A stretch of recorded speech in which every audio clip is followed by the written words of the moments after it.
A 120-foot-tall, gold-painted statue of Chairman Mao has sprung up in China's countryside. To be exact, Giant Mao sits in Tongxu County, which is in Henan Province. The giant homage to the late communist leader was paid for mostly by local businessmen who spent nearly 3 million yuan. That roughly translates to $460,000, almost $500,000 for this beautiful statue. It's beautiful, isn't it, Jose? What do you think? Very representative of the communist values of austerity and distributing the wealth to everybody. He's kind of just watching. What is the whole point? What are they trying to raise awareness over what? Well, no one really knows, although, I mean, it's pretty obvious. People really love Chairman Mao in China. He's, you know, a huge symbol over there. But there are some people who think this is a really stupid idea, and there's a few reasons. Ironically, the province where this ginormous Mao, I think this is probably, you know, if not the biggest, it's one of the largest Maos that exist anywhere. Ironically, this province where this Mao is was actually the epicenter of the Great Chinese Famine back in the 1950s, which, you know, has largely been attributed to Chairman Mao's policies. So a lot of people are saying, not the best place for this ginormous golden statue to be sitting. Definitely bad judgment call right there. But at the same time, he's a symbol of something that President Xi is trying to do, is centralized government.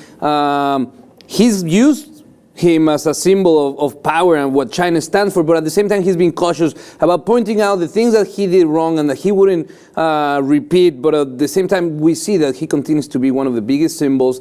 But I think this one is beautiful. It's big and it's this powerful Mao overlooking all of those dying ghosts. You know, I mentioned the Great Chinese Famine of the 50s, where, you know, it's estimated that, you know, more than 15 million people died. So this is huge famine on such a large scale. I mean, we can't say it was all because of him and his policies. Now, Chairman Mao put forth what was called the Great Leap Forward. That was during the 1950s when Chairman Mao wanted to lift people out of an agrarian culture and kind of put them into, you know, more industrialization and move on with the rest of the world. And that's what he did. He took a lot of people out from the farms and put them inside of factories. Now, that combined with, you know, huge droughts that had happened, you know, made this famine possible. So while he is usually, you know, blamed for it, there's also, you know, some natural catastrophes that happened at that time that is also kind of blamed for that huge famine. You know, something interesting about this statue, at the foot, there's a second head that's just sitting there,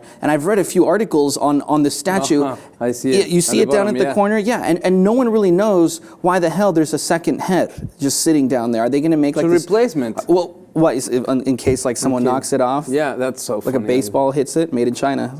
Made in China. Just gonna crack. Maybe they are budgeting for that, dude. No, I think they're gonna make like a huge double-headed Mao. Maybe like it's a double-sided Mao, where no matter if you're coming from the north or the south, he's over watching.